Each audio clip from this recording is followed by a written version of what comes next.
Warren here, welcome back to my channel. One of the things I've been chasing since I started roasting is consistency. Not just repeating a roast, but actually getting the same result in the cup, trying to make it predictable, repeatable. Something I can rely on, but the more I've done this, the more I've started to question whether that's actually the right goal. Because when you step back and look at coffee, almost nothing about it is truly consistent. The coffee changes from crop to crop, from lot to lot. Even within the same bag, there's a bit of a variation. Then you've got the processing.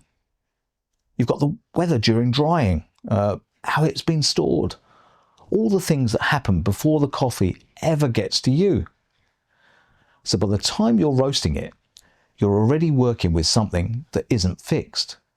There's a bit of history in it that you can't fully see. And then you have the roasting itself. On the Gene Café, you don't have direct bean temperature. You're mostly seeing air temperature, airflow is being managed in the background, and the beans are constantly moving. So even if you repeat the same settings, you're not necessarily applying the same energy in the same way every time. And then you've got things like the drum still being warm. You've got ambient temperature. You've got batch size, all quietly shifting things underneath. And this is where something changed for me. Instead of trying to hit the exact same result, I started thinking more in terms of a range, a space where the coffee tastes good, even if it's not identical every time. So instead of asking, did I match the last roast perfectly? It becomes, did this land where I expected? Does it have the body I was looking for? The balance or the overall feel?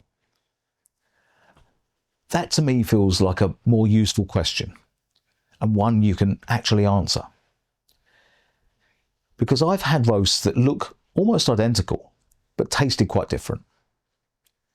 And I've had others that were slightly different on paper, but actually very close in the cup. But that's when it started to click, I suppose. Consistency isn't about producing the exact same result every time.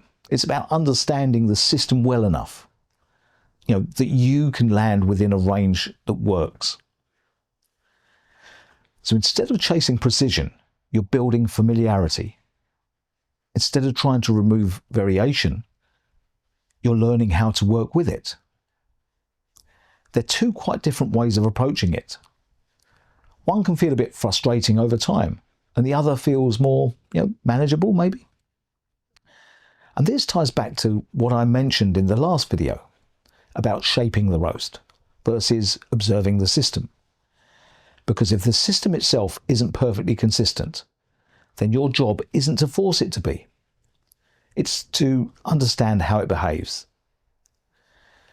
And I think this matters because it changes how you approach roasting. It takes away some of the pressure and replaces it with something maybe a bit more practical, something you can actually work with. What I'm still trying to understand though is how wide that range can be before it stops feeling like the same coffee and starts feeling like something different. I'm not sure I know that yet. So, if you've been roasting for a while, I'd be really interested to hear how you think about this. Are you aiming for repeatability? Or something closer to a consistent range?